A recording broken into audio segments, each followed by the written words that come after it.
And hello, everyone. Welcome to the Two Back Set Podcast, a college football show hosted by me, Thomas, aka Mr. Warburg, alongside my perpetual co host, Patrick, aka Mr. Fusion. Greetings and salutations, football fans. Yeah, We're here. it's our first episode for week 0. We're gonna do a little season preview today. It's our first college football show.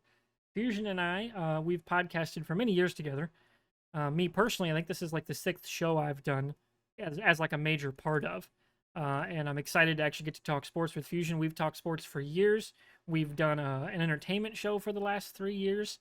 That way, we hit episode 75 here later this year before we wrap that up. And I'm very excited to talk football with you, Patrick. Thomas, it's always a pleasure, man, because whenever we talk about our entertainment stuff, we always somehow find a way to squeeze in football or sports. And now we're just gonna let's see if we kind of turn the table here. Let's see if we squeeze in a little bit of nerd culture, which I don't think so because it's football season and football's king in both your part of the country and my part of the country, right? Oh, Like for sure. If you couldn't once, tell, I'm a huge yeah, I'm a huge Hawkeye fan. I mean horns, like hey, we're the Midwest, lower Midwest, like we are like football country out here. Oh You're yeah, talking about Friday Night Lights, which is like an institution for both of us, and when you think about college football, the NFL, all that stuff, man, like it's that time of the year, man, where the turf, they shave the turf, they paint down the lines, and you're like, let's get ready, man, let's do this. So I'm excited. I really am excited about this, just because we always talk sports on the side, and this is actually we're putting out content now, which is going to be great because this is a big wheelhouse of mine, and I know you're a big fan.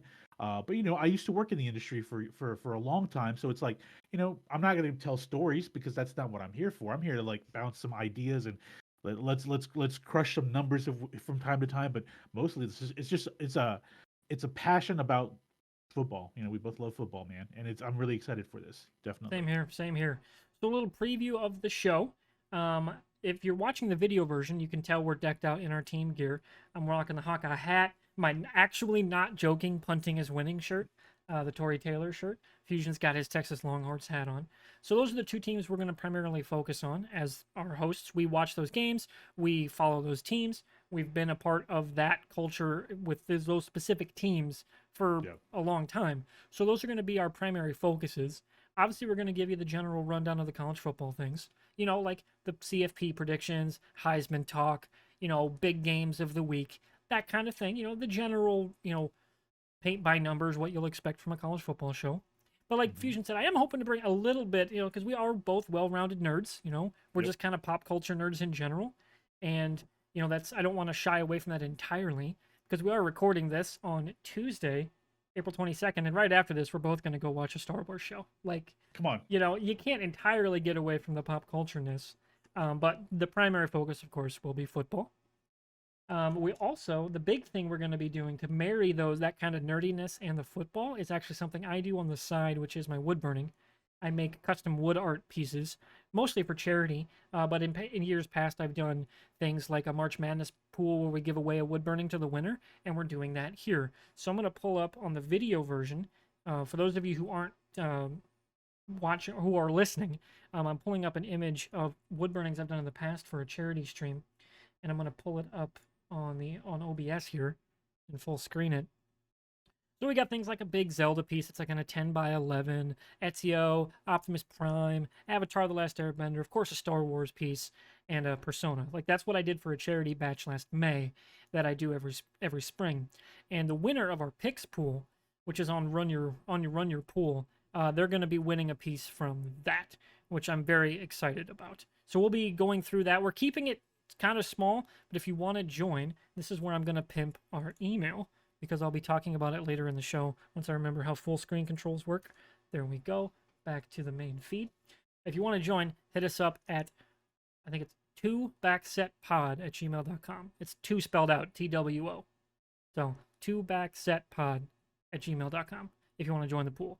The winner is going to get a custom wood burning by me, which I'm really excited about. And it can be anything. Could be your favorite team logo. Could be if you're like a pop culture nerd like us, you want a specific kind of thing. I'm your man. I got you.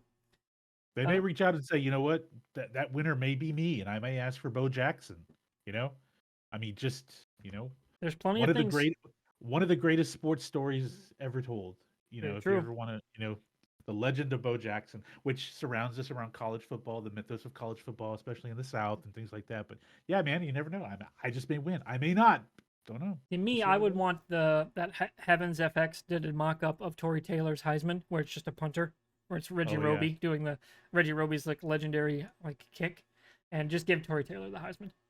Oh, that guy used to. Oh man, Reggie Roby was a beast. Dude, he was so Good good. lord. I'm serious. You Punting is winning. It is not a joke in Iowa.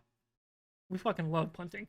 Okay. you know who was probably a huge fan of Iowa football? Bill Parcells, Oh, for sure. the big tuna. I mean, the guy lived and breathed off of his punt game. Like his statistics about his offense and defense were centered around punting. So I'm sure he's a big fan of Iowa Oh, football. definitely.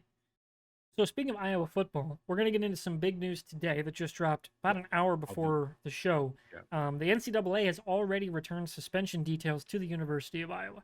I would assume Iowa State as well, given that they were both involved, and that was the kind of the inciting incident for them updating their gambling suspension rules earlier this May, once the Iowa Division of Criminal Investigation announced their investigation. I'm going to give you a bit of a recap for those of you who maybe don't know what's going on with Iowa football and Iowa State. Obviously, I'm focusing on the Iowa side, but there will be some Iowa State details in here as well because it's been heavily covered by beat reporters on both sides of that rivalry. Because it's the two high-profile institutions in our state. I think it's a Right. little odd. Only two of the big ones got hit for this, but Yeah. who knows? Maybe that's a man-hours thing. Maybe they couldn't devote to all four big campuses because there's UNI is the other D1 school, and then Drake is the prominent private school that's D1 in a few athletics. So that they didn't get hit with anything as of now. And there's actually a lot more NCAA schools. Like my alma mater, Wartburg College, is a D3 school, and I think there's like 10 or 11 D3 schools in the state, plus one D2. Upper Iowa is D2.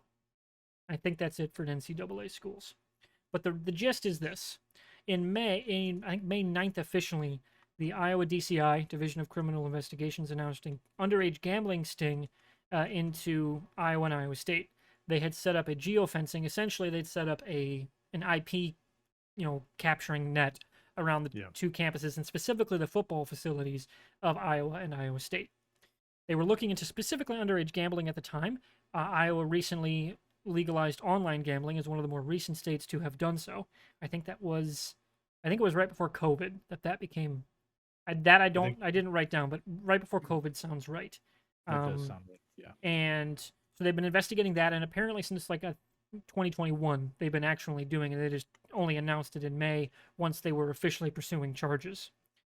So several major players have been implicated so far in terms of actual charges by the Iowa DCI, those centering on tampering.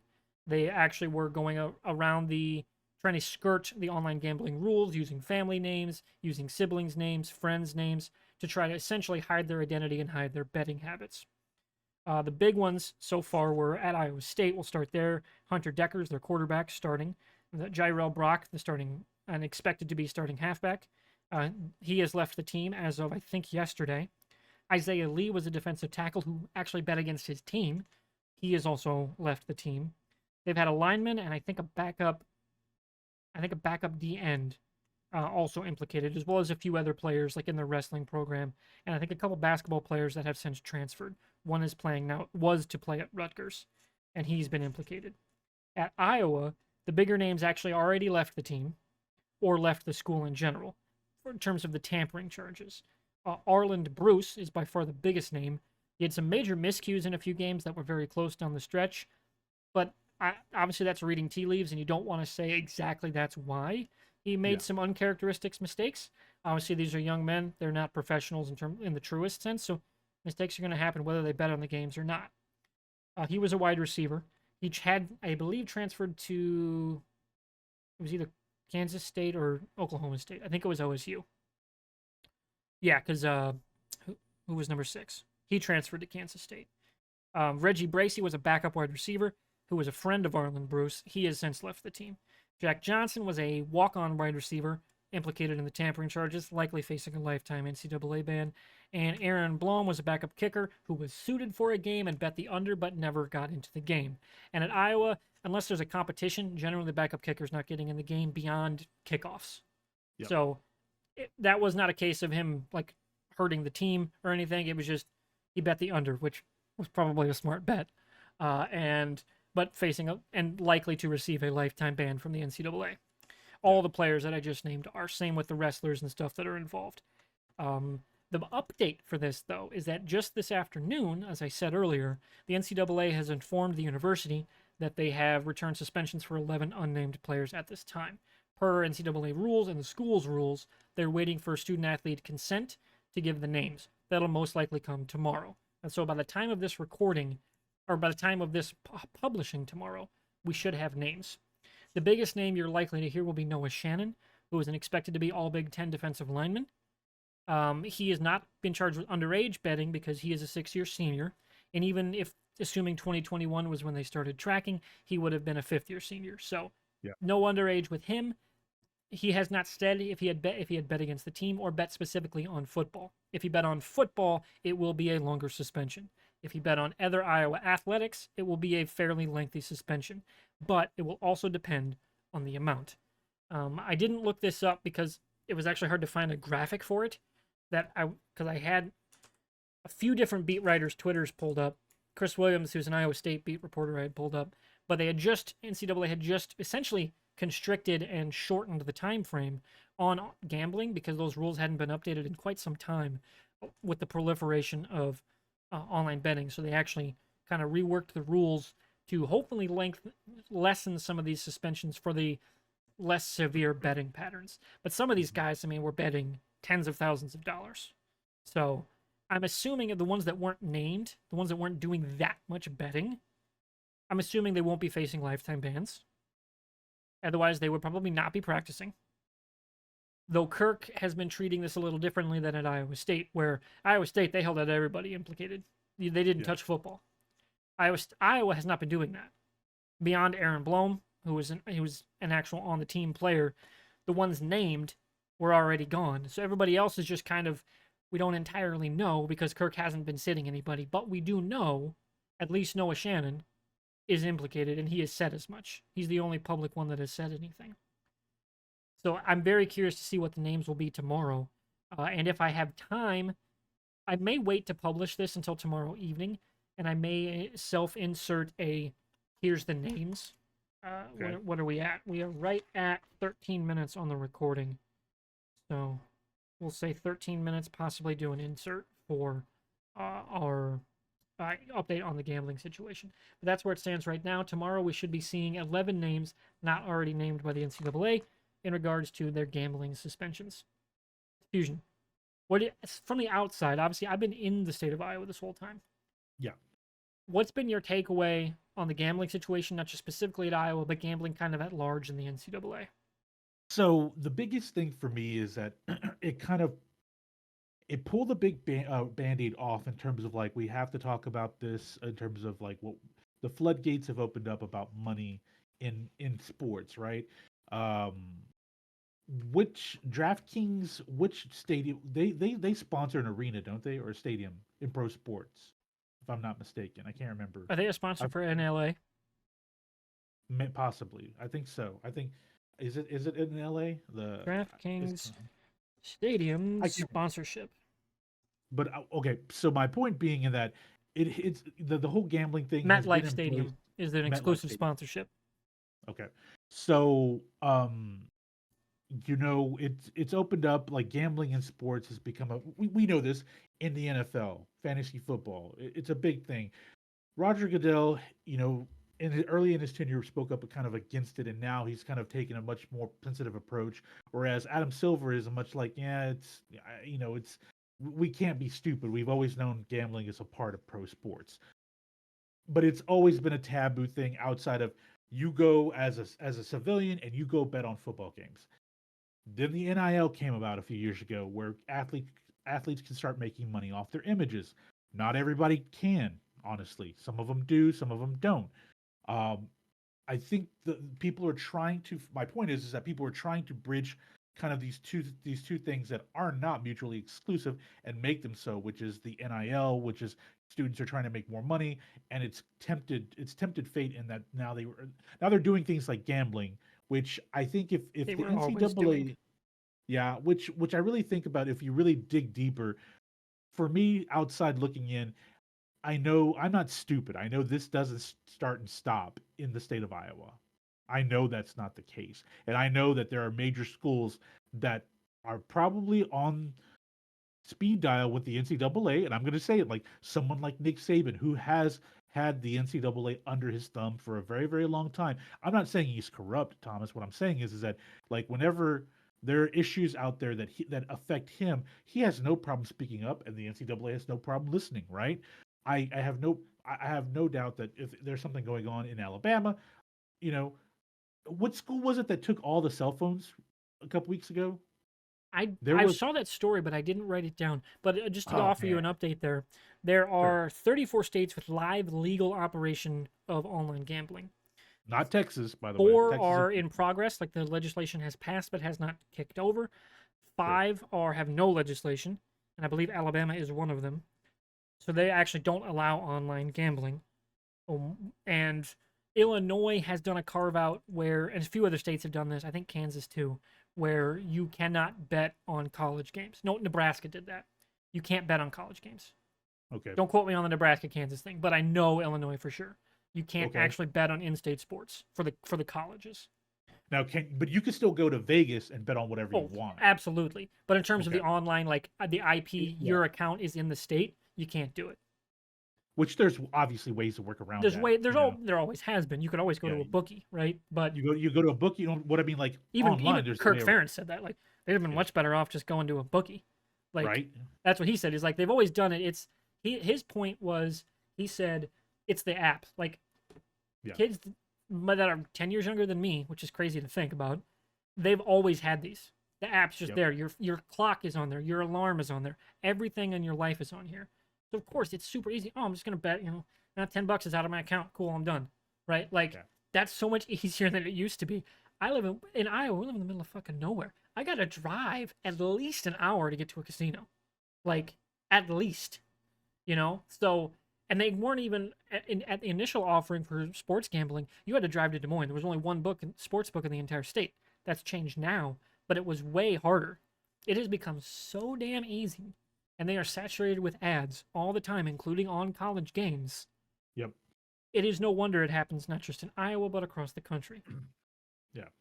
Yeah, I think the other thing is it's a quick fix for cash that they see. Like they win a game, they can cash it out, put it in their account, right? So the addiction, and I don't want to talk about like politics or so like social issues, but I understand because I have family that are substance addicts, as well as I know I have quite a few family members that are gambling addicts. I'm not like that. That's not my personality, but I understand how easily people can get kind of sucked into it, right? College students are a very different breed in that, if you don't have a big NIL or NIL in general bringing you extra cash in, you still can't go out there and get a job. Like you have to go through proper channels for NIL money to come into your bank account versus like you have to go like if you go get an actual job during the off season of college football or whatever, you that's have to good luck log if you're a football player. right, exactly. I mean, it's like a 60-hour work week with classes, right? And training and all that stuff and studying. So I understand how this can happen, but I am outside of the state of Iowa, kind of frustrated with the college football conversation being that okay, let's point over to another problem, and I'm like, that's another problem with its own set of the issues that we have Oh to yeah, talk about, like with the people NIL. trying But to blame that for the death of college yeah, football with no, realignment, and like, no, no, NIL has literally nothing to do with that. no. See, here's the thing with that, and I'll go like, in a tiny tangent about this. Players that have a value, student athletes, you can't just say, "Oh, they're getting a free college scholarship, a free ride through college. That's more than enough." No, it's not, because someone like Johnny Manziel, who brought in hundreds, I mean hundreds in 2 years, 3 years of millions of dollars for Texas A&M, didn't see above the table until you go watch the fucking documentary on Netflix. Above the table, he didn't see a fucking dime, which he should have, and that's not fair. Yeah. Like the fact that it This is was the illegal thing. to sell an autograph is So this insane. is where we get to this is at is like the danger is, and you brought this up. One of the players on it was Iowa State, bet the under, but he It didn't was even Iowa, play the the game. backup kicker. Iowa backup kicker. So, but the danger is if he goes out there and he has to perform a game-winning kick, then it calls into question like Yeah, it his calls into question legitimacy. everything. Yeah, The Arlen Bruce stuff is like some of the stuff like he fell down in the open field to not get a first down. You're like, and he bet the under. yeah. Like those questions will arise. So obviously they And have to here crack down on it. And here's the thing we know about the over unders. You and I aren't gambling people. We don't like to look at the odds lines and make our predictions based off of like that stuff per se. But we both understand there's a need for it or a place for it. But those odds makers, they are fucking like wizards when it comes to that shit, right? So we know that their stuff is like an inch or two in either direction, meaning like they give you an odds line. It's like they're pretty damn close every time a game kicks off and ends with those odds lines for them, like for like something like I think somebody did a track of it and ridiculous number was Vegas odds lines are in like college sports is something like 85% pretty close within like a couple of points. You know, it's ridiculous. And I can understand the danger in that because, like you said, he falls down instead of going for a first down. It's like, oh shit, we have to call it all, and we have to call the legitimacy of his body of work into question now. You know, Hmm. And that's why they're and going to face lifetime bans, yep, and they should. and they should like I think when the story first came out and we were talking about this online, the one thing I always said was with sports in general, most leagues are really like okay, we don't want to As long talk as you about don't it. bet Let's on your not. sport, you're good. As long as you don't, no, as long as you don't bet on your sport, but as long as you don't bet on your team. And here's the problem with that: we have players on both teams Betting on that their bet game. on their teams, Yeah, like the games they were a part of. And it's like, oh shit, man, this is a Pandora's box that's going to create a yeah, whole litany of problems. And the other thing is that you mentioned this at the very beginning of this story was that they opened up a monitoring system because of how the state of Iowa had legalized the new betting. They had new betting laws. How long have they been monitoring other states? yeah, Were they monitoring other yeah. states? Were other states doing this and just have they swept it under the rug? Are they not even looking? Yeah, I mean Like, to think that we don't have any other D1 students doing this around is college football. yeah, it's a farce. That's That they it's learned happening. they've got this information from somewhere, right? They didn't get it just from like, oh, I'm a guy playing for the Hawkeyes, and oh, I have a friend that plays at Iowa State. We're chatting about, hey, you could go gamble if you do this on your phone. Cool. It had to have come from somewhere else.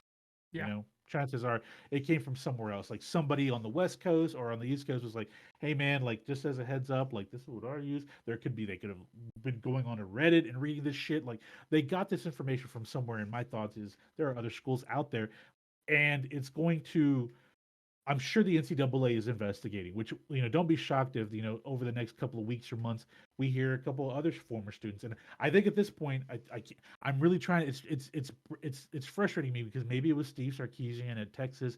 I don't know where it was, but basically when the news broke, a couple days later in practice, like as soon as as soon as the summer practice session started, the coach is like, guys, fucking start deleting all your shit off your phones now. Like he went in and told the entire football team, like, none of this stuff is allowed. If you're playing for our school, none of these apps are allowed. Get them off your phones now, or you will be kicked off the team, right? And they yeah. Because if you're an confiscated people's NCAA phones. athlete, you can't bet on anything the NCAA has a championship in. Yep.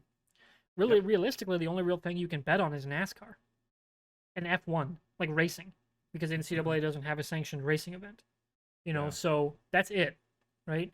No Olympic sports, right? Like nothing like that. You can't bet on those. So what's the rules? Because I don't know this.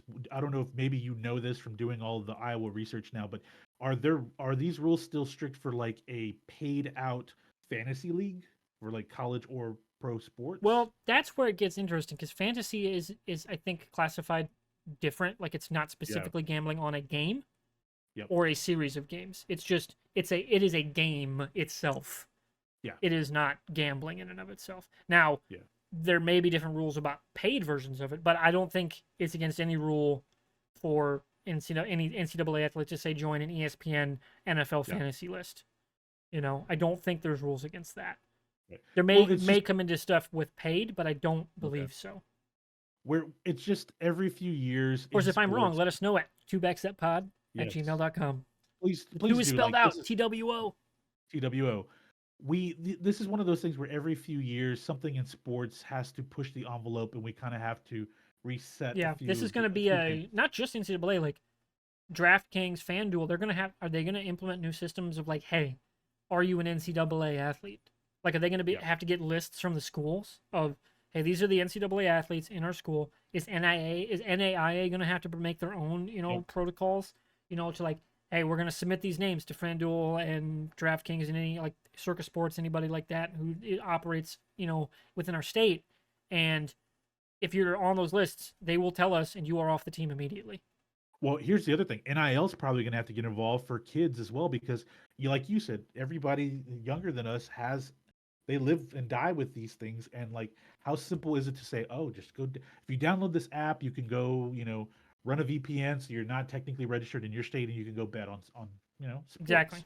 And like I said, I think this is like every few years in sports in general, whether it be pro leagues, college, whatever.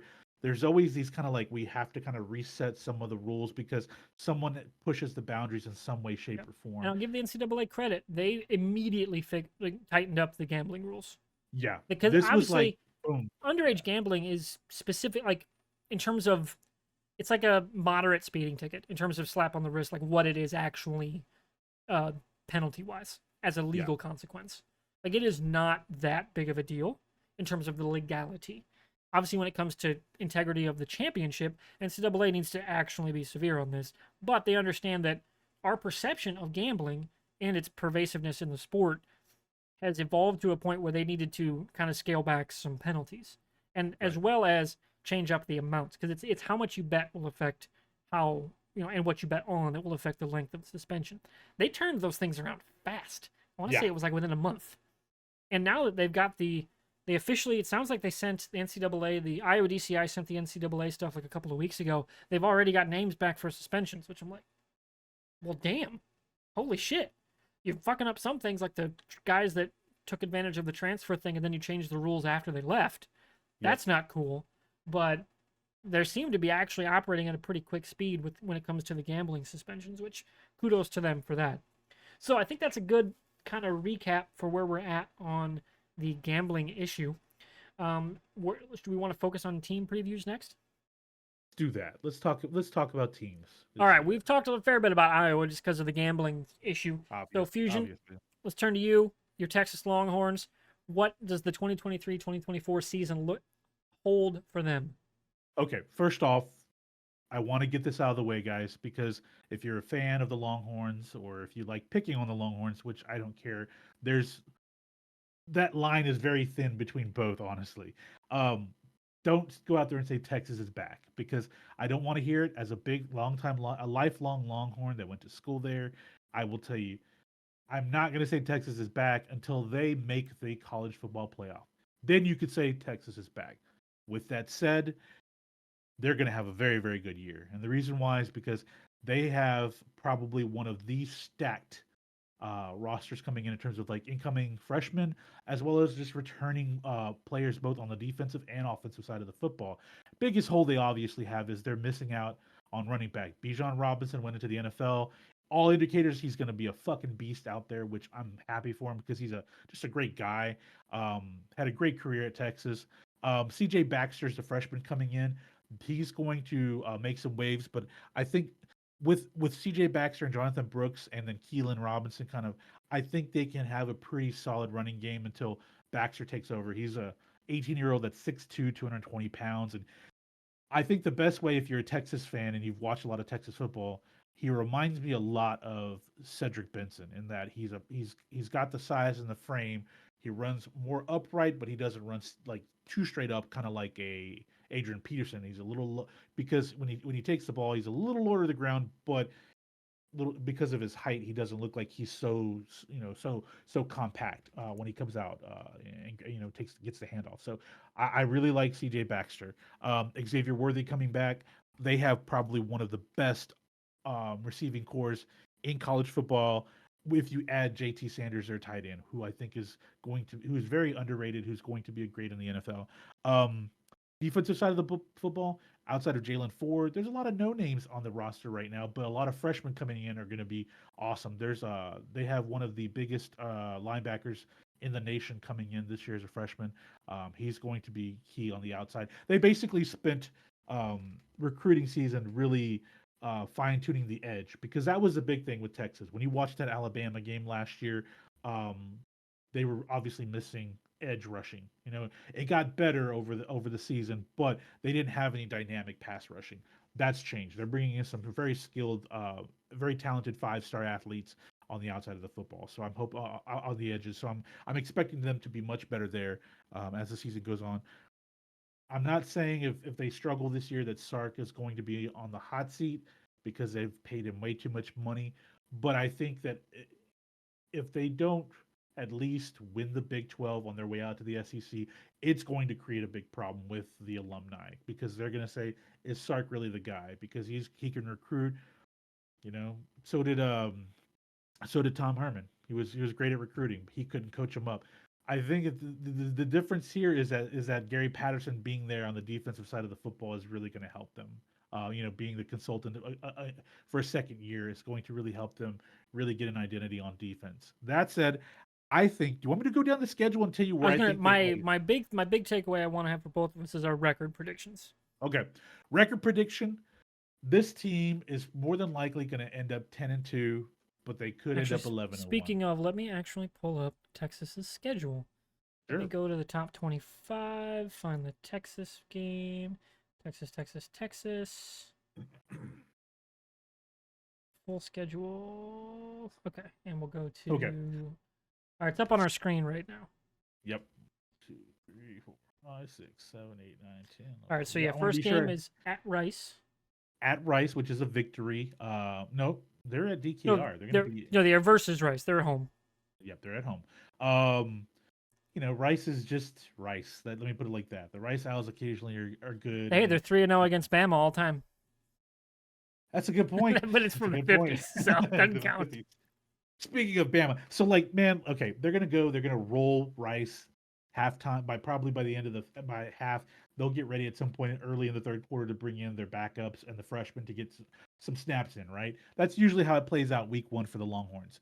But then just 2 years in a row, we've got one of the most elite teams in college football. This time though, we have to go out to Tuscaloosa. Yeah, And that's I mean, look, they're we don't know. Saban hasn't and it's a night announced game it's a night game. or It's in early Tuscaloosa. evening game.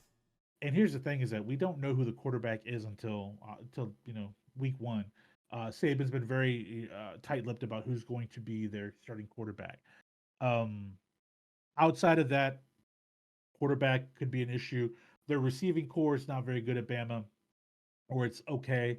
Um, I still think because it's in Tuscaloosa, they have the advantage.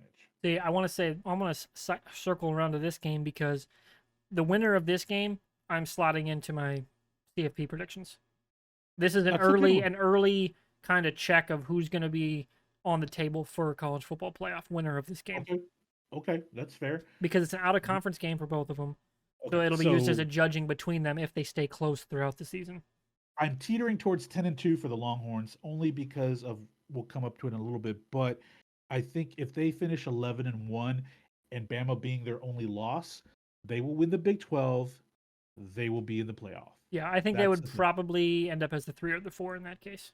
I think they'd probably be the Depends on the depends 4. on everyone else's records too. Yeah, everyone else just because I mean, yeah, I think yeah, just depending on everyone's record. But if they beat Bama, like all bets are off. This team is going to be somebody Yeah, you're gonna have a dangerous, special right? season. And they were a fucking possession away from beating Bama That was a last year. great game too.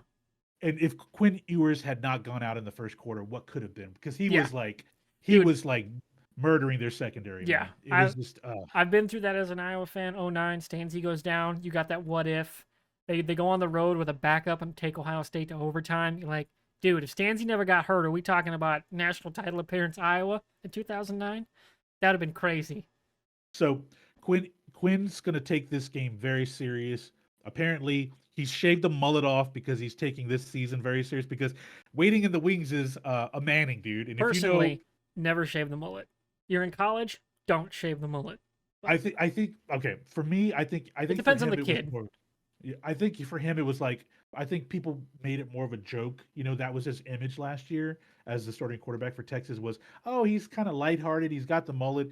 I think really people were like, okay, they didn't take him too serious, and I think he's really taking this season very serious because he knows if he struggles at all, the freshman Arch Manning is going to be coming in pretty quick. Even though Malik Murphy is listed right now as number 2 on the depth chart, I don't think so. I think Arch Manning will end up becoming the number 2 quarterback, and they'll get him in as soon as they can. I don't think they want to redshirt Arch Manning because I don't want to risk him transferring out at the end of the year.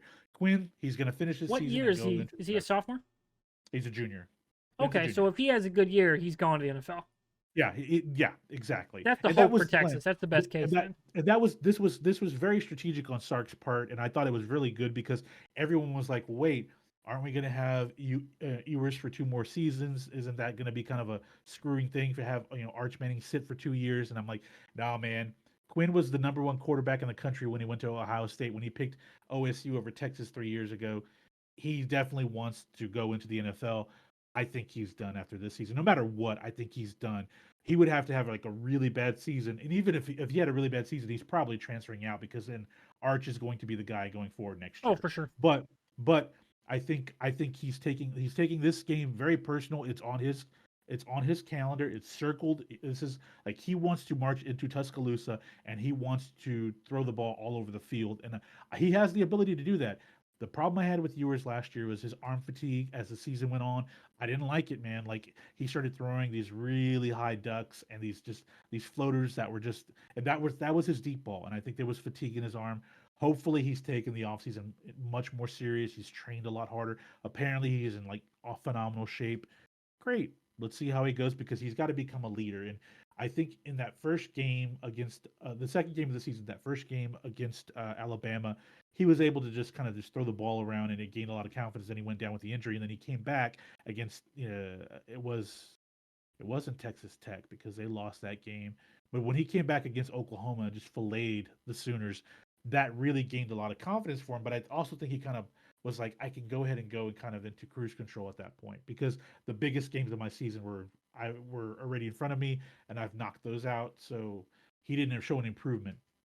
He's got to show that this year, especially going into Tuscaloosa. My thought is that the Tide win this game. I won't be shocked if the Longhorns go in, make it interesting just like last year, and could be able to pull it out. If they pull it out, yeah, they're not going to be just the 4 seed in the playoff. They're going to be In the the two driver's or seat, yeah. three. Yeah, yeah. But this Where's is your going to other be loss? If I instead of going down game by game, like no, you said 10-2, where's your other yeah, like potential game? potential games November 4th against Kansas State, man. Ah, So that's a pick. I that's going to be a very interesting game just because I think like look, Oklahoma, I think Texas will beat Oklahoma. Houston, Dana Holgerson, this is his last season. He's going to be out the door. BYU is kind of a tough one for me. I was like, how good are they? But I think BYU is going to have a much better season, but at the same time, they don't scare me. TCU, I don't think they're going to be as good as I think they're They're in they're for not a me. moving. They're in for a hard regression. Yeah, they lost some really key people both on offense and defense, particularly their quarterback. I think they're in But for that 2015 Iowa to 2016 Iowa kind of regression. Not going to be a okay, bad team, but they're not going to no, light the world on fire. no, they may early in the season kind of tease that they could be competing for the Big 12, but then for Texas, this is a murder's row after that Kansas game on September 30th. Obviously in Dallas October 7th against the Sooners, the Red River rivalry or shootout, but then they play U of H in Houston, then they come back to Austin and play BYU. The next week, then they play K State. That's a pretty, and then TCU's right after that. But that is a very tough Yeah. 5 game stretch for Texas. If they come out of that undefeated, I think that, like you said, they're the number 4 seed. That's it for them. After Where's the that, most likely to trip them up? You think? You said it was Kansas State. My Kansas State's the if Iowa State was 100%, I'd be like, ooh, at Iowa State, end of season. Matt Campbell's got a second year with his quarterback, a great starting good running catch. back, Yeah, but they both are going to have NCAA lifetime bans. So if all things being equal, if Iowa State was everybody back, They would have been a kind of like, oh, they're gonna get somebody, but Yeah, now they're not. They just don't no. have the horses this year. And I think honestly, I think the less Iowa because Kurt Ferenz has been doing this for a long time versus Campbell at Iowa State in terms of like leading one school for so long. I think this is going to affect the football team, the whole gambling saga. It's going to affect them a lot more than we think. Not just losing players. I'm talking about just perception out there. There's going to be a lot of shit talking against Iowa State throughout the season Oh, that for can make sure. teams will get in their head. Whereas I think Kurt's been doing this long enough. I think he knows how to skate around all of those issues to get Iowa to do what they do best, right? Play defense and have great special teams. But you guys have a running back that's really good. You guys have a transfer quarterback in that's going to be better. Like I think they'll be better. That's for me. I thought about it. I was like, okay, what's that slip up game? Because Texas over the years has had that slip up game. Kansas isn't going to be very good this year, No, guys. Baylor, you could say Baylor, but I didn't like what I saw from Baylor last year to really think that they and it's would get early better. season too. Yeah, yeah. Um, Wyoming's not very, it's just Wyoming. They're a good mid tier Yeah, bowl they're in school, the. but Are they in the MEAC? Are they in the I mid think they're Mountain Mountain West? West. Yeah. They're in the Mountain West. Um, the only one is obviously after Thanksgiving, you play Texas Tech. It's in DKR. I'm probably gonna go to that game. Um, I expect a that's report. Yeah, for the if I go. podcast. Like, Yeah, if you go to with any with games, if I go to any you're games, you're a I'll little give you an closer to update. your team stadium than me. It's a 4-hour drive to Kinnick for me. So. It's a 4 hour drive versus a 30-minute drive. Yeah, yeah. But it just depends on COVID, man. I may, but Oh, for sure. how I things totally how things understand. how things shape up. 110,000 people over in DKR, but I think I think that they can still beat Texas Tech. As much as I think that the Red Raiders will have a pretty good season, I don't think that they're the team that beats like TCU did last year, just take people by surprise. I think Kansas State could be that dangerous one. Over the years, they've had struggles playing Kansas State after they played Oklahoma. And So I Kansas think that State finished real strong last year. yes, they did. They were one of those teams that were like outliers in the playoff. If you remember when it came down to like Yeah, the like if last they couple had weeks. managed to pull it off, Yep. you're like, I don't like if they had gotten one more win, they're on that bubble. And You know, had they beaten TCU in the Big 12 I think title they game, didn't they win the title game? yeah. No, TCU was undefeated, right? Yes, TCU was in. No, I'm trying to think how many I'm games. trying to remember. Oh my god, hang on, let me click on it. I have a link here. Yeah, let's go. Let's go look at the TCU. TCU. Wait, never mind. That's last year. I want. Do I have it from last year? 2022. Yeah, they They were lost. They 13-2. lost in the conference game. Okay, so they Yeah, lost that game. Okay, yeah. okay. Kansas State finished in the top 10 last year. Okay, so they're a team that I think that they're going to create problems in the Big 12. So Texas can finish 10-2. I think more than likely it's going to be 11-1. I'm leaning 10-2 though. But if they go out there and they beat everyone So else outside of let's say on the let's lock it on. I'm gonna put it in the note sheet. okay, 11-1, 10-2. Like, what am I gonna okay. hold you to? Hold me to hold me to 11-1, and they're the fourth team With the loss against Bama? with the loss against Bama. I Okay. gotta, I gotta, I gotta play my school, man. Like as much as I'm a realist when it comes to sports, because you cover it for so long, you become a little jaded. I will say I'm going to be a little bit of a homer this year and say that they run the table after that loss against Bama. Fair enough. Well, and that's regular season. We're not counting That's regular. bowl, No, that's conference no. We're not gonna championship. we're Yeah. not gonna talk about conference yet. I'm talking about just Yeah. the regular Just the season. regular season. All right. Yeah. So now we'll move on to my team, and that's the Go. Iowa Hawkeyes. So Let's go. I'll go to the two-man scene here before we get back to the schedule. So 2023, 2024 for Iowa. So obviously we've gone through the gambling stuff, and obviously it remains to be seen what specific names will be announced tomorrow. So my prediction may change. I may go down a game in my prediction. So I will update week 1 next week with you'll have to give me a little grace there period there because we don't know names yet beyond Yep. the one guy. Albeit that's at a really deep position for us. So my players to watch this year, like you were talking to kind of at the start of yours, Caleb Johnson is Iowa's returning starting running back. He was a true freshman last year, rushed for over 700 yards behind a patchwork offensive line that frankly couldn't get anything done right beyond 2 games. And he still managed over 700 yards. And it's not an understatement when coaches at Iowa of all places are like, dude, this guy's touched by the gods. Like, holy shit. Like, he is an actual physical freak. And he really is. He is built. He is a guy that will be playing on Sundays. Whether he's a starter or not, I don't know. But he's got that power and burst we haven't seen probably since maybe Albert Young was at Iowa. Maybe Marcus Coker, that one year he had a really good run. But like Tyler Goodson was a little smaller of a back, more of an agility back than like a true like hybrid power speed back. Like Caleb Johnson is that guy. He's got the speed, he's got the power, he's got the size, and he knows how to hit a hole. Like Yeah. we haven't had an all around back like that in quite some time. Aquan Wadley was close, but again, he was that more slight, he's going to make a guy miss in the open field as opposed to go through him. Johnson's more of the latter, but can definitely do the former. On the defensive end, one guy you don't know much about Fusion. That's Aaron Graves. He was a national high school athlete of the year winner. He was an all-around 4-star. Some had him as like a low 5, depends on which ranking you were looking at. At least he was flirting with those rankings. And again, much like the guy last year we named Hercules on the line, he is huge. He is a defensive end. He's going to be an absolute monster in the backfield. And it's a roster where we can basically run 10 linemen. So he's not going to probably get that many snaps, but he showed up on film quite a bit towards the end of the season last year, coming off the bench. He's expected to get starter level snaps this year, and he's being coached by Phil Parker, who is a defensive wizard. And for my money, is the best defensive coordinator in the country. In terms of the recruits he's getting, the level they're playing at in college and then in the NFL, just like ready to go from the jump, he's the best. So any defensive player playing for Phil Parker is going to be an absolute standout.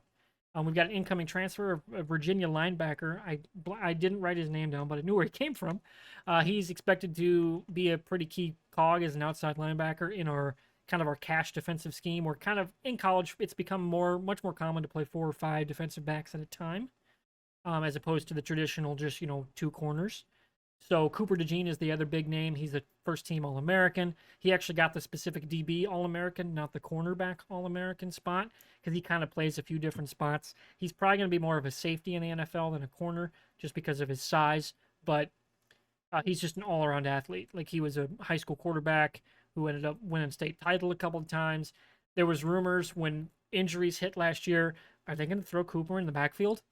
They could. He's got the repertoire. Like he ran a kind of wildcat offense, which you would need to do in an emergency situation. Like, it wouldn't have shocked anybody if they did. And he had 3 defensive touchdowns last year on pick sixes. And that coincidentally made him the leading touchdown receiver for the entire team, offense or defense. And like you said, we have an Cade McNamara, who's a known quantity coming in. He's dealing with a muscle issue right now, so hasn't been practicing this last week and a half. Went down on Kids Day scrimmage. Sounds like it's a quad, like either like a deep muscle bruise, maybe like a really slight tear. So they're just basically playing with kid gloves. He's probably not going to touch a football again until week 1, like officially. But he should be. It sounds like he'll be starting week 1. Eric All, Michigan tight end. He's expected to get pretty good reps, though Luke Lachey is the tight end who's going to probably wow some people. He is an all-around great prospect. He was a legacy at Ohio State, turned down going there to come play at the, more recent tight end university in Iowa. And basically he looks like Sam Laporta from last year. Like, he's just your prototypical NFL tight end. And he's going to have a great season. The offensive line should get better. We had a transfer from Miami of Ohio, Rusty Feth, which is just an amazing offensive lineman name. I think he's playing guard. We've got a few guys coming back, some guys changing positions on the line, but everybody's a year older. There aren't any underclassmen expected to start on this line this year, which generally under Kirk means we're in for a good season. Other notes for speaking of Kirk, he's at 198 career FBS wins. So 2 wins. The week 2 against Iowa State should be career win 200. Unfortunately, that's on the road, so we'll have to wait to come home to get an actual ovation for that. Though I would hope the Iowa State crowd would at least be like, okay, win 200 is pretty good. He had 12 at Maine, so he's at 186 at Iowa. If we have a crazy 14-win season, he gets 200 at both in the same season, which would be pretty cool. That would mean you would win the national championship. But it ain't happening. But that's not happening. It ain't happening. Well, we don't know.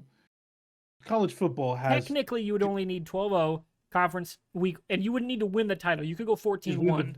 Yeah, you could go 14-1, win that first game. Technically, you could lose in the national title.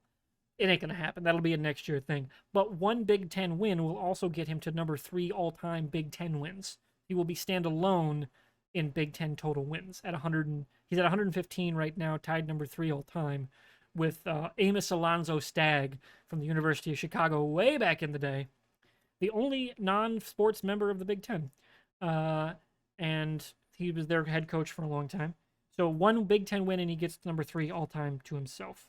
And of course, the other big thing to keep an eye on, obviously the All-American Torrey Taylor, repping the punting his winning shirt. And then Brian Ferentz's, the offensive coordinator, the much maligned offensive coordinator. His drive for 25 points per game, or more specifically, we're calling his drive to 325. That's how many points he has to hit in the regular season to hit his 25 points per game total. And that'll be an interesting roller coaster because Iowa is 31-1 when they hit 25 points a game, like in a game.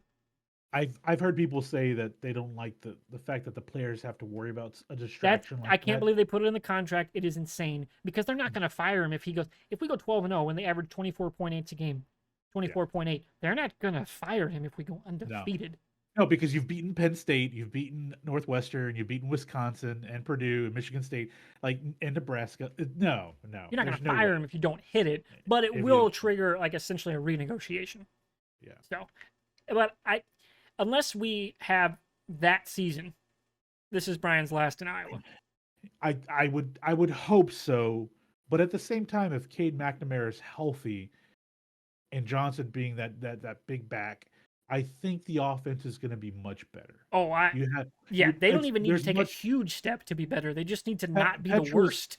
Petrus was just a bad quarterback, and I know it's possible he may end up being number 2. No, he's not. He's not suited. Oh, he's not suiting. He's a graduate, essentially assistant right now, and he's not using. He has a year of eligibility, but I think it was his labrum against Nebraska. He totally tore. So he had to have surgery to fix it. He can't throw without pain beyond 10 yards. He's never going to throw again.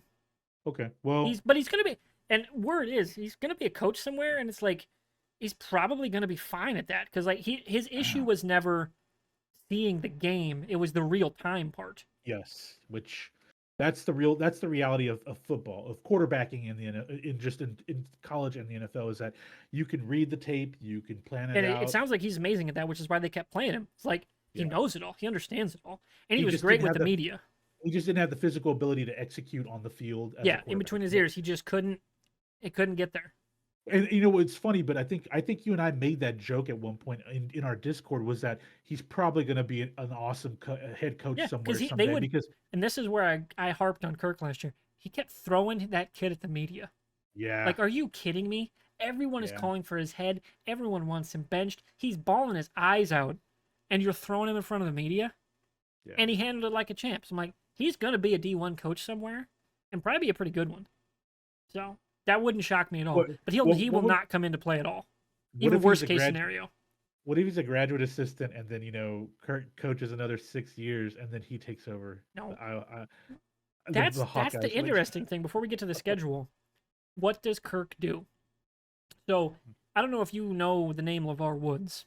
Yes, I do. That's Iowa's special teams coordinator, and probably the best in the country in terms of execution, coaching, development, and he's an amazing recruiter. It sounds like, dude, him and Liddell Betts, who was a former running back, coach who coaches running backs now, it sounds like they're absolutely just a dynamo on the recruiting trail. They know exactly what they want. They're former Iowa guys. They're Kirk's guys, but they know how to get today's kids to buy in to coming to Iowa. And he very clearly wants to be a head coach. Okay. But he's an Iowa guy, wants to stay at Iowa. Sounds like he got some very serious offers to leave this last offseason. I believe it was a Scott Docterman article over at The Athletic was he had a very difficult decision this offseason, which is code for, somebody was going to give him a lot of money to go somewhere else. It probably wouldn't have been a big school, though. No, but that depends on if it was an offensive coordinator job.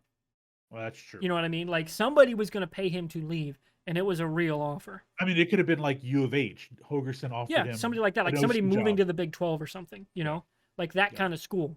And he turned him down. And Kirk is at, like I said, he's at the point where 200 wins is on the table. 200 wins at Iowa is on the table. How long does he go? Obviously, his son is having issues in terms of not just at Iowa, but people don't really like him, right? Like Yep. he's got a bad reputation, Yep. and you wonder if college is where he should be because it sounds like he should just be a tight ends coach, right? Not a coordinator. I Sounds agree. like he should not be coaching at Iowa just to get away from that. Yep. Also, we have a new AD, a new interim AD for now, though it is widely expected she will be the permanent AD once the search wraps up. Beth Getz, she was an interim at Minnesota. She was at Ball State. Yeah. She's now the interim at Iowa and was the deputy AD under Gary Barta for the last calendar year. Widely expected, she's probably going to get the job. Because, shocker, she's working with our NIL collective. Gary Barta refused to meet with them. So she's clearly like hitting the ground running, making major changes, already met with the media. She's going on local talk radio in a way Gary Barta never did. Like she's been on a few major shows in the state. Like she is putting her face forward of like, this is what I want for the future of Iowa athletics. I wonder if she's going to have conversations with Kirk about when are you going to retire?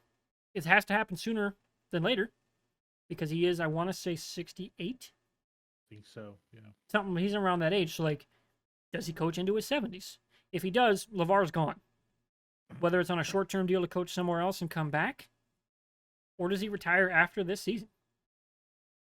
You know, he gets to wins 200. If we can get to 10 wins, he'll have locked up essentially a college football Hall of Fame spot Right. because he'll be at 60%. He'll be in a school for 200, at 200 games career, and have coached somewhere for 25 years. Like, and his coaching tree right now doesn't look great. But like I said, with like Liddell Betts, LeVar Woods, Phil Parker just never wanted to be a head coach, but he would have been amazing somewhere else. He just didn't want the job anywhere. He loved being a coordinator. Like, his coaching tree is going to, I think, be looked better over time. Not quite Hayden Fry level good, because Hayden Fry's is like maybe the greatest of all time. But I think he's going to be a shoo-in for the College Football Hall of Fame if we get to 10 wins this season, and whether or not he continues after this. It's just going to be a really interesting thing to watch this coming off season, especially with Brian. Like if Brian leaves, does Kirk go too? I don't know. I don't know how you would handle that, especially because we know LeVar is going to want the job if Kirk leaves. So it'll be interesting. Well, I think I'll be honest with you. I think if there was a school that was calling LeVar Woods to offer him a coaching job, like a coordinator job, don't quote me on this, guys, but I'm going to say because he was going around picking out some of the biggest names in college football last year, like reaching out to them, and that was Dion over in Colorado. I mean, it makes sense. Like it's the image he's trying to build is he's trying to build a little bit of a Southern Iowa, with a Yeah, much more dynamic offense is what he wants to build. He wants to he build a wants team that culture. he wants the culture, but he wants athletes on both sides of the ball, but particularly on defense, and then he wants dynamic quarterback play, and I could see him trying to reach out to Woods, and I think at that point that's probably what happened. He probably got a call from Coach Prime or maybe another couple schools, but I think that would be a big thing for him. But you're right, man. Is that after what is his fifth or sixth year now with as the special teams coordinator? I think it's I think 4 officially as that in that role. I think, okay, okay. but he's been on the Well, staff for a long time. this is the time where if he's still just the special teams coordinator, if he's not moving up to your OC next year, then That's the other or thing. I'm like, something. I could see Brian leaving and LeVar being like, "Hey, you're gonna get the coach in waiting. Kirk's gonna. Yep. This is his last rodeo. You're the offensive coordinator. Let's go." Which is That's probably my most likely scenario. which was what was supposed to happen like 12, 13 years ago when Mac Brown was on his way out of Texas and Will Muschamp, if you remember that, Yep. was the coordinator, but like he was the quote unquote head coach in waiting, and then the bottom just fell out with everybody there, Yep. and I don't think they're gonna give him an official tag like that. Like there yeah. won't be a press conference that says No, that. he'll be just the OC, but like behind closed doors, it's The like, you know, expectation will be it's your team. and if there's any coach that deserves to kind of like how you can have that discussion with him and kind of create a plan of when he's going to go, it's Kurt France. It really is currently in college football, right? I Yeah. mean, there's no other coach you can really think about that of Nick Saban, but Nick is the type of guy where he will want his guys like he will make it known to everybody in that program. These are who I want versus the school at this point is like, hey, we really like LeVar Woods. We want him to be the guy. We need to know what your plan is. Yeah, especially with the new AD, that's a big wrinkle to it. Yeah. Where she's from the outside, So, and it's going to be a big decision, probably going to be the first big decision she has to make contract wise in terms of the revenue sports, because Fran's locked up for a while. So his decision won't come for quite some time, unless again he decides to leave on his own or retire, because they're both around the same age. So she's got some big decisions coming up. Plus Lisa Bluters, she's been coaching at Iowa a long time too, but sounds like she's going to stay at Iowa for until she's done.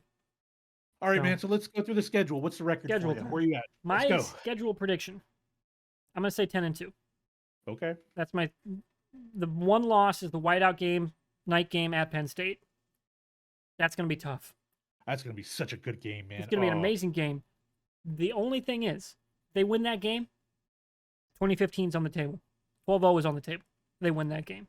Because this schedule after that, beyond one game, extremely winnable. Like, don't get me wrong, Illinois, going to be tough, right? Nebraska should be better.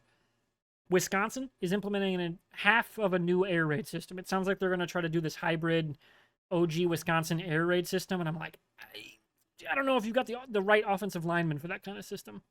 That's going to be weird to watch. And it's going to be cold some of these times, guys. But they get them early enough in the season, the weather should still be fine, because that's weak. Going into Madison, though, in mid-October, it's going to be pretty chilly that night. Yeah. They haven't said what time, but my guess would be that would be the afternoon slot if I'm the Big Ten. Sure. That's kind of traditional time for them. Normally, it's not a night game, but it could be. Wisconsin generally doesn't like those. Some of the schools in the Big Ten just seem so weird about night games. Kinnick loves them. I was like, give us all the night games, baby. Give us Kinnick voodoo. Give us night games. And Penn State love night games. Yeah, they love Penn State. They eat that shit up, right? Yeah. But man, like Michigan, nope, they don't want night games. Michigan State, they don't want night games. Why? I don't understand it. It's crazy. It's not like in the contract negotiations with the Peacock and all that. Man, there were some like actual fights over that. Like, that's crazy. So after Penn State, I think the most likely loss is at Wisconsin. But typically Iowa, because of how we play defense and how the offensive generally fails to put teams away, we play down to the level of competition. Or play up to, because the defense is so good. Like the margins for error typically are very low. So we're gonna drop a game we shouldn't. But if it all comes together, if all the transfers work out and all the offensive line develops and the defense just minorly takes a step back, because they probably will. So by proxy, if the offense is better, maybe the defense won't, because they won't be on the field as much. I'm torn, like much like you. I'm torn between 11-1, 10-2. My heart says 11-1. My brain tells me 24 years of watching Hawkeye football tells me, at least under Kirk, yet go with the 10-2. Go with the something will fuck up. So I'm going to go 10-2 with obviously Penn State and then the at Wisconsin. Those are the two toughest games in the schedule, the two most likely losses. I think 10-2 is a pretty fair bet with this team, which, again, that's a really good season. We'll probably be Big Ten West champs. And if it all's coming together by then, if we only lose to Wisconsin, Penn State, that's 1, 2, 3, that's 6 wins in a row to end your season. Everything should be humming. Iowa generally ends better than, they start. So I'd give us a puncher's chance against anybody coming out of the East in Indy, because it's going to be a neutral field. And if it all comes together, I'd give Iowa a shot against any team, because Ohio State, the end score was nuts. That's because we turned it over 6 times in Ohio State territory. The defense they were just fine. They were doing fine. And obviously by the time, the end of the season rolled around, they were out of gas, because the offense never came together at all. Didn't even approach coming together. So it wouldn't shock me if they get to Indy and at least make it a game. So 10-2, get into Indy, and then see the chips fall where they may. I think that'd be a pretty good season. So you feel in Indy facing Michigan with 2 of the best running backs in the country and a pretty damn good quarterback and one of the best defenses in the nation. Again, this is assuming all the transfers work out. Everybody stays healthy. And they can go on a run to end the season and get stronger and get better, and the offense really clicks. I think this feels like that 2015 team where a couple of the things break right. All of a sudden, you're in Indy, and that was a hell of a game. That game was amazing. Low scoring, obviously, but man, I can still hear some of those hits in my head. Everybody came to fucking play that game. And I could see that kind of season where it was clear in 2021 when we got to Indy, the guys did not believe they could win. Like Yeah. they were getting run off the field from the jump because they did not expect to win. If it all breaks the other way, I think 10 wins this season would feel a hell of a lot different than 10 wins 2 years ago. Because that means the quarterback is better, the offense is better. It feels different. Yep. Like, God, I can't believe I'm saying this. 10 wins in 2021, everybody was mad. Everybody was just fucking done with this season, and we won 10 fucking games. Right? Like, that's crazy. That shouldn't happen, but it did. And if we get to 10 this year, it ain't gonna feel like that. And then I think that gives it a far different feel and game going into Indy if that happens. Okay. So, I think Ohio State is very weak with Kyle McCord as a quarterback. Obviously, Marvin Harrison Jr. is going to be the big Heisman wide yeah, receiver candidate. he's Like he's he's the number one he's pick in the insane. draft. Yeah, he's going to be the number one pick in the For, draft. All. well, Williams coming out. Oh, Caleb Williams. Yeah, you're right. Yeah, I keep yeah. forgetting about. Williams is coming out. Okay, He'll be one. okay. He'll be one, but Marvin Harrison Jr. He's will going be top five for sure. top. Oh, top five definitely. But unless he has a horrible season, which I doubt is going to happen, even with Kyle McCord, because they're just going to Oh, overutilize him. the That, stats don't matter. Everybody, his yeah, tape from last year, he's already yeah, top oh yeah. five, no Oh, matter what stats he puts. Yeah, he was brilliant with CJ Stroud last year. That being said, I think Ohio State takes a step back. Michigan's going to Agreed. win the division outright, and either I have Iowa penciled in. Now I'm going to tell you right now, man. I'll go ahead and put it out there.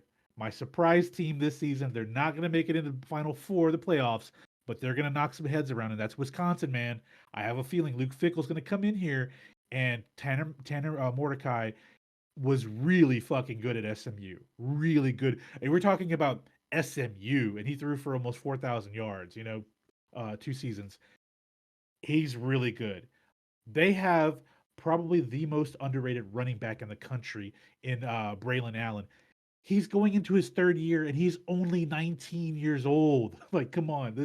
Yeah, Braylon Allen, he came into college football at 16, going on 17.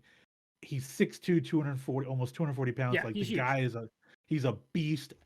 I think, and Wisconsin last year, regardless I of think their what's going to hold record, him back is their defense. that's the thing, is that they should have been a lot better on defense because they were pinned to have a really good defense last year and they weren't consistent. Yeah, I think they let Fickle's teams gonna control the clock, yeah, I and think that's what can kill the air raid. yeah, you're right about that because Texas Tech always had that problem under Mike And yeah, Leach. and you gotta face Iowa with hopefully a better offensive line. Like that to me is where I'm like, I think it's it coin flip game. But if Iowa's offensive line really has taken a step, I actually would want to go 60-40. They win at Madison Okay. because you beat an air raid team by playing Iowa football. You Yeah. control the clock, you do not turn the ball over, and you make them go through a ton of time on the clock when they have the ball. The other thing for me is you're going into Madison, which That's can be the a other factor. If it was at that's a Iowa for sure, I'm penciling W. But yeah, but that's a bitch of a place to play oh, when I totally understand. they're a good football It's one of team the and best rivalries in college football for my money. yeah, I think I'd be happy to see Wisconsin. Nebraska under Matt Rule, they'll be much better next year. I don't really have confidence No, in them this year. But I will say my Illinois is surprise. my Illinois will be my surprise West team Okay, cool, because cool. Brett I'm Bielema talking is a about heck of a coach. in college football Yeah, overall. you're I think talking big Wisconsin. picture. Yeah, I'm talking big picture. I think Wisconsin's going to start shaking heads, turning heads, and people are going to be like, "Is this team?" And they're not going to win the Big Ten to be able to go No, to the playoff. But I think that as the season goes on, people are going to be like, "Oh shit, Wisconsin's much better than we thought they were going to be." That's my surprise team in college football. So I'm telling you, like, hey, I'm hoping for a really fun game in Madison. I really am because it'll be a good time. I'm hoping that Iowa's offense is much improved just based on the personnel. It should be, but if it's a much better offense given the defense and the spectacular special teams, I was going to be fun to watch, really. And I really, Which I can't I believe we're look, saying about Iowa. I know. Given how last year was just, it was an Yeah, anemic we don't mean game. this in a sickos way. Iowa Yeah, might actually be fun to watch. yeah, exactly. It was just like, it was one of those things by attrition, and just like they're a good football team in many areas, except for just a few key things on skill positions on the offensive side of the football and their coordinator. they may be so good talent-wise on offense to where the coordinator can, because he wasn't bad a No, few like years back. when it was with Stanley, we had Yep. actually some pretty decent offenses. Like we Yeah. ran USC out of their building. Like in Yeah. the Holiday Bowl, So we ran them to death. It was awesome. It's just so that's why I'm like if Brian can kind of keep things just going at like a yeah, mediocre just don't if level, he just the doesn't fuck up. yeah, if he does the 25 points a game, that's all you guys need. We don't need 30, Really, which you we've don't need hit 30. 30 before under him. Yeah, So like we don't need 30. We just hit 25. Iowa's gonna have a special season, and I'm yeah, excited. and I it's going to be fun, man, because we both have schools that are very similar in a lot of ways in terms of like all it takes is one or like Yeah, the we schedule is both like the early season. Penn State for us, Alabama for you. If the yep breaks happen, yep. look out. Get on the hype train. Let's go. So like, and I agree with you is that if Iowa beats Penn State, that Wisconsin game, unless Wisconsin is a juggernaut, is going to I will change my feeling about that, because it's like, because Penn State's a really good football team. Oh yeah, A they re- are. I think they are obviously behind Ohio State. Again, they're one of those teams. If it breaks right, Penn State could end up yeah. going to town and like maybe even make an Indy. I don't know if they beat Michigan though. No, They got the hurdle. The problem with James Franklin is he likes to curl up in a ball in We just big don't know their moments, quarterback though. and that's the big thing. Their quarterback, they have a really good run game, they have a very good defense, but I think the big outlier for Penn State is, for me, is James Franklin. He's a much better but very similar, like in terms of like kind of coach with Dana Holgerson in Houston, in that like this guy talks a big game, or people perceive him to be much bigger in terms of like greatness. I think James Franklin's a pretty good coach, but he's not a Harbaugh. He's not, he's not of that next level, right? He's not a Saban. He's not of that next level. Hell, he's probably a rung below Lincoln Riley when I really think about it. But I think that James Franklin is the problem for Penn State, and if he can't coach his team up, they're not going to show up against Michigan. But they're a team that have enough talent to really knock heads around, and I'm really like, hey, you guys, if Iowa beats Penn State, yeah, let's go, dude. Like, because then we'll both be, if Texas beats Bama, and then what is it, a week or two later, you guys beat Penn State, then we're both talking about having some really good football conversation for both schools. Yeah, like that's gonna be like because I my to talk. I'm going back to the two cam here. Yeah. Back in 2015, I was doing a show with Joey. It was the Farm Nerds podcast, the FN podcast, when we were effing around. I love that tagline. And that was when they had that 2015, going undefeated season. Colin Coward's losing his fucking mind, on his Fox show. Like, I can't believe they're winning again. It's like, you know what, Colin, go fuck yourself, right? Like, and that was that whole thing. And I would love for that kind of thing to happen again. That was one of the most fun things I've ever done on Saturdays. Is other than that 2017 Ohio State game where they just fucking shellacked them on national television, that 2015 season was amazing. So Was Bedford on that 15 team? Bedford, yeah, he was the quarterback. Okay. That's right. Okay. So I was trying to remember what CJ season that Beathard. was. That was when again, go back to the mullet thing. He was rocking the long hair then. That's true. He was. That's true. We called him Sunshine because he had the blonde hair. Quinn, you may want to grow it back, Quinn. You may need to.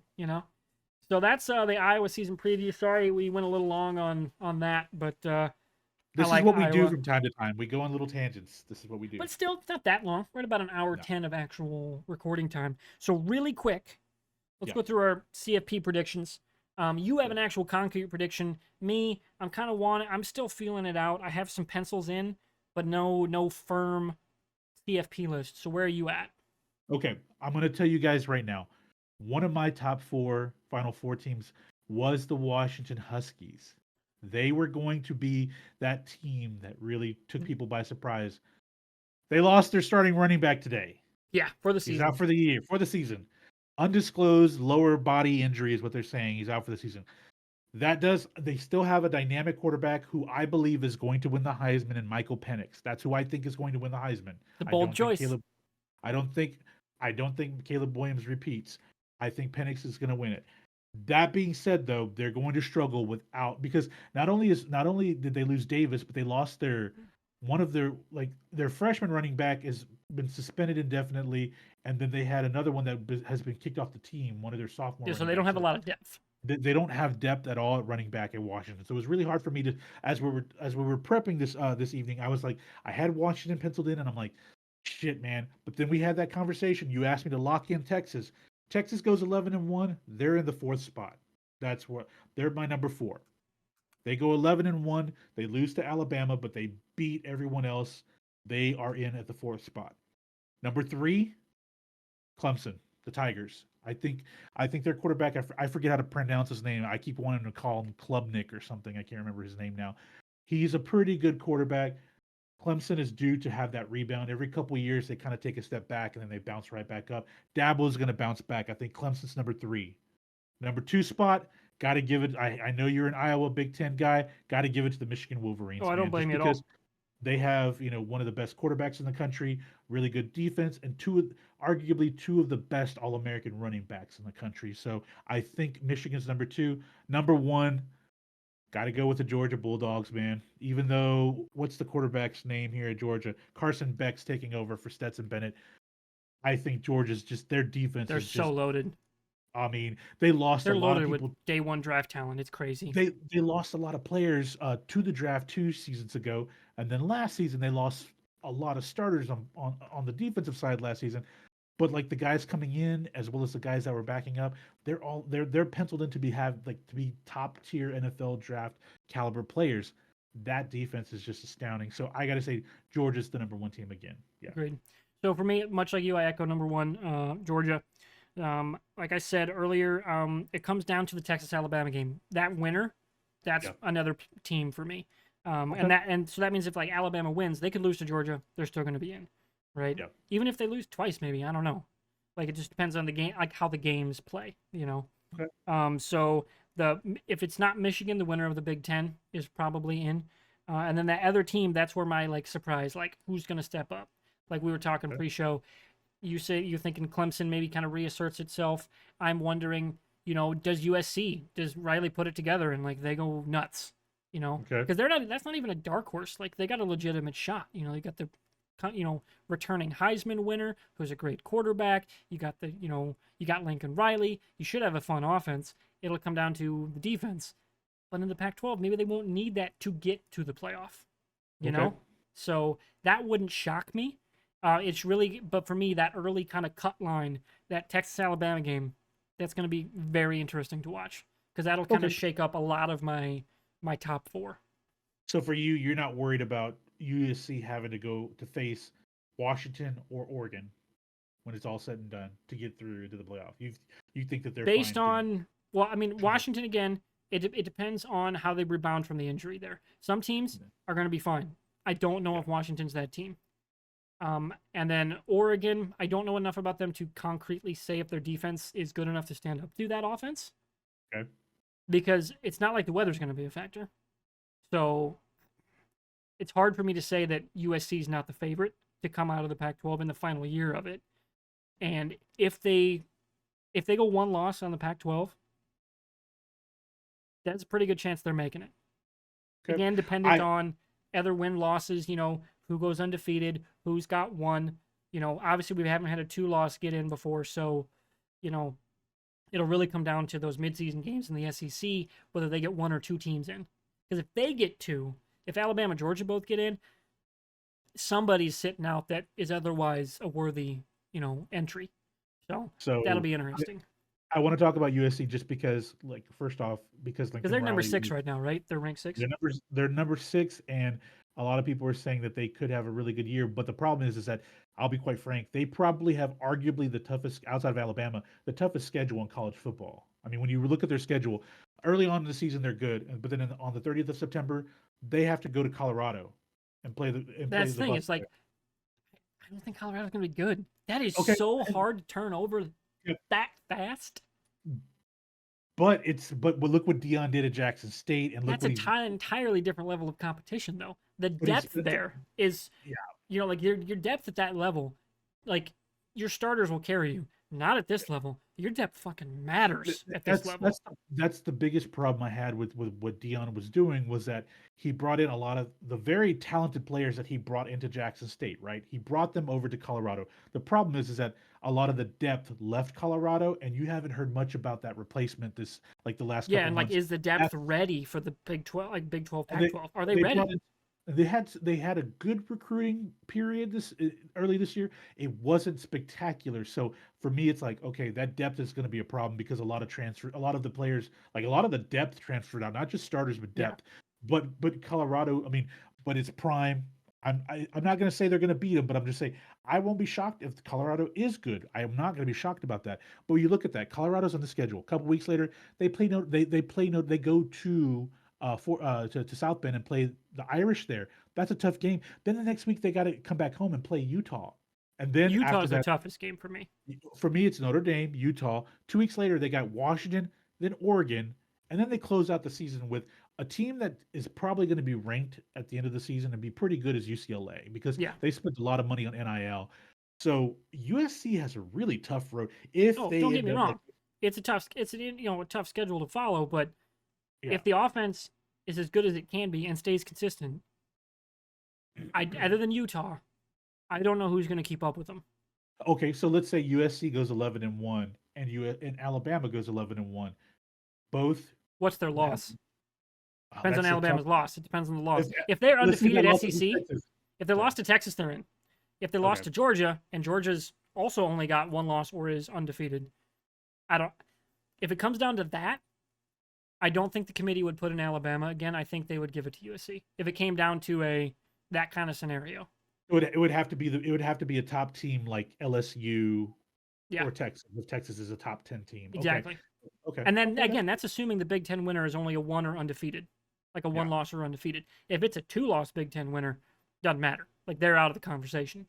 Yeah. So then that opens up the window for other scenarios. But Which is possible because you could have two SEC teams going in there, and then you could have USC with one loss. Because certainly. I'm just saying like I look at USC's schedule, and it's hard for me to Oh, say no, that but get me wrong. If they get through that, they are in. Yeah. Oh yeah. You know, like, no No, question. if If they get through that if with one USC loss, they're in. if they get through that with one loss, they're going to be number 2 behind Georgia if Georgia stays Yeah. undefeated. Wouldn't shock me.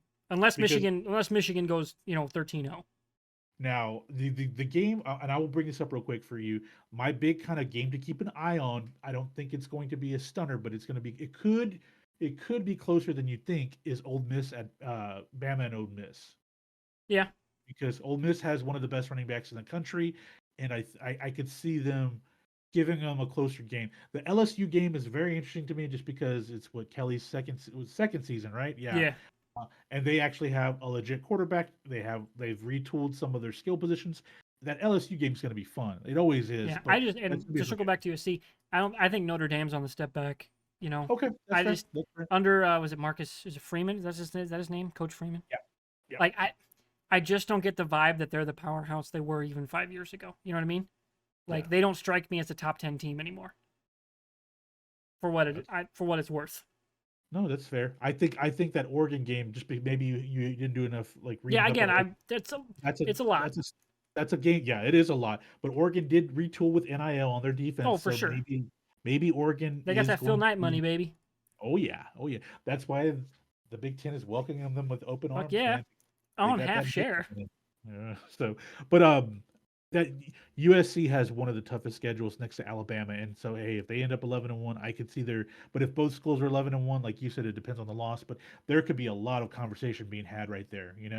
When this expands to 12 teams, that's going to get much more fun in terms of like. Oh, I can't wait. I cannot wait. A lot of these schools, like a fringe school like a TCU, could get back in it. Oh, Iowa would end up as a double-digit seed a few different years in Kirk's tenure if they had a 12-team playoff. Like 09, Iowa would be in a 12-team playoff and probably win a game or two. I mean, a lot of it helps that their schedule is brutal every year. Iowa's schedule. Yeah. So, yeah. Like, I mean, Iowa's a perennial top 25 team.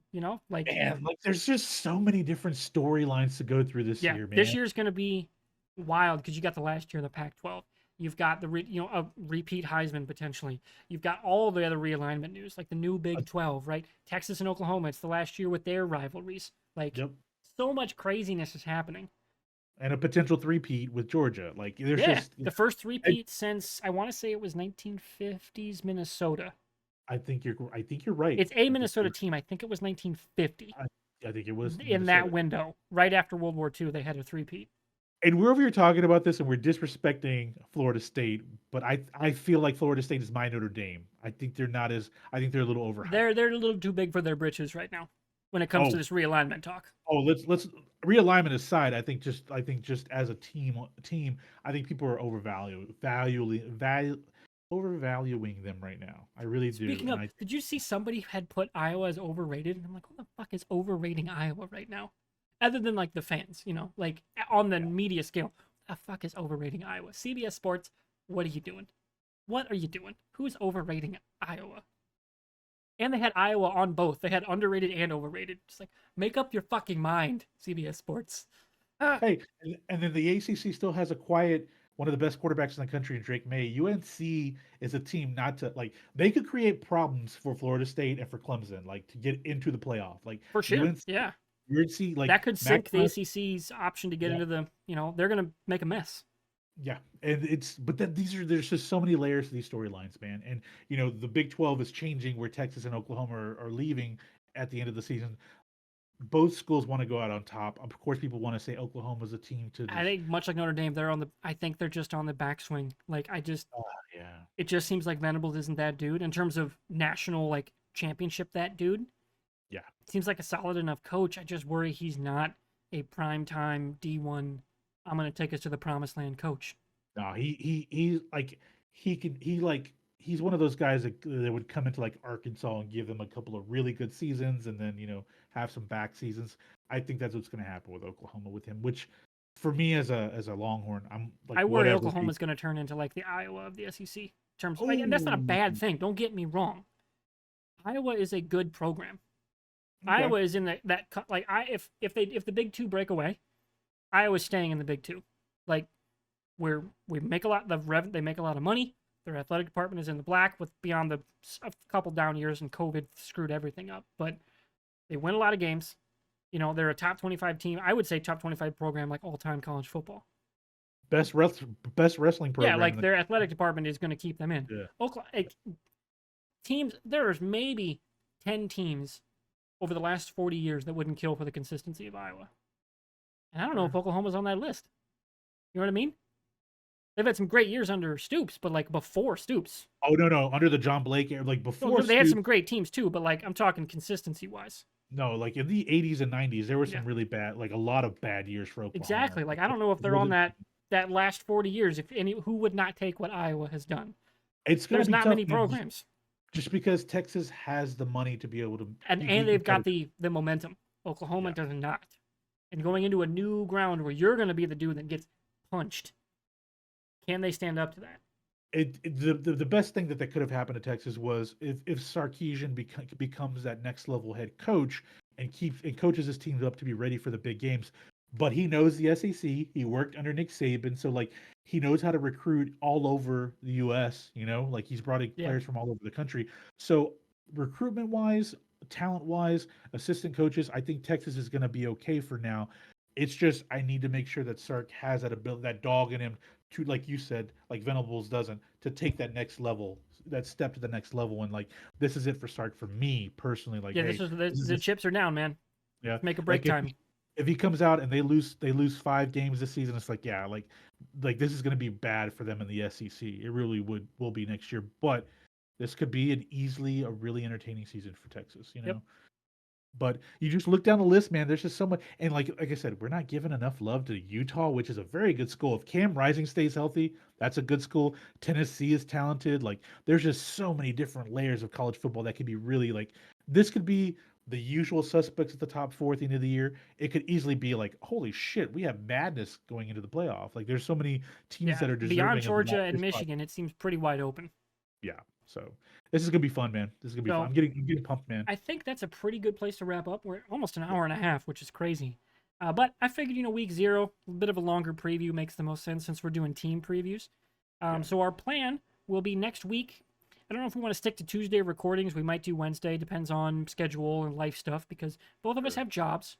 So it may not be exactly the same every single week, but I'll try to at least publish every single week on Wednesday. Because next week we're going to go through our picks for week one. We're running our, like I said, we're running our Run Your Pool bracket or picks pool. It's 5 games. It's totally free too. It's just a straight pick 'em, no points, no odds, nothing. You're just picking win loss and a tiebreaker total number of points, kind of like March Madness. Pick the final score total. Every win is a point, and then at the end of the season, the winner is going to get a custom wood burning by yours truly. Again, if you want to join that, our email is 2backsetpod@gmail.com. It's TWO. The 2 is spelled out, much like our logo and on the screen if you're watching on YouTube. I'm going to get us on podcast services too. I got to actually make the Podbean account and pay for it to get us on everything, but that'll be done tonight or tomorrow. And then, of course, let us know what you thought of our team previews, whether you're an Iowa or a Texas fan, or if you're a fan of a different team and want to tell us what you think your team's going to do this season, let us know. And we'll be going through the standings of the brackets as we go through, or the picks pool. I keep saying bracket because I have March Madness on the brain. Go through the picks pool as we go. We'll update the standings. We'll go through our weekly picks next week because on Run Your Pool, week 0 and week 1 get lumped together. So we didn't pick any week 0 games for the pool. It's all week 1 games. We have, I believe it's, well, hang on. Let me go to the actual Run Your Pool page. Make your picks. We have Florida at Utah, Nebraska at Minnesota. And then we're following our 2 teams. Utah State at Iowa, Rice at Texas. That should be 2 easy wins. And then North Carolina goes to South Carolina, an in-state rivalry. 3 of those games should be pretty tight. 2 of those games, the Iowa-Texas game, they should be wins. So we'll go through those picks next week, and we'll hopefully have a season-long contest to see who comes out on top. And we might have some stakes. We might see what we have for stakes between me and Fusion for that. Oh yeah, oh yeah. Just the first the first week, things get a little soft just because a lot of cream puffs are scheduled for a lot of the bigger schools. But as the season goes on for Texas, week 2, they're playing. Yeah, they're playing they come out Alabama. storming. I mean, they come out of the gates like, let's do this in week 2. But as the season goes on and you kick into conference play, then shit gets interesting with those 5 picks. They're gonna get some. Yeah, it's we're gonna be have hard, some fun. man. We're gonna have some fun. Fusion and I, we're gonna go through like next week. On top of picking our picks, we'll go through what we want to pick for week 2. Like what games are we picking? So you can keep watching those teams a week early to get a feel for those kind of games and kind of watch more games together. So that should be some good times. So again, let us know what you think of the show. If it's on podcast services, leave reviews, help the algorithm. Send us an email again with what you think of the show, and we'll see you guys next week for our official week 1 episode here on the 2 Back Set podcast. Bring on the football. Indeed.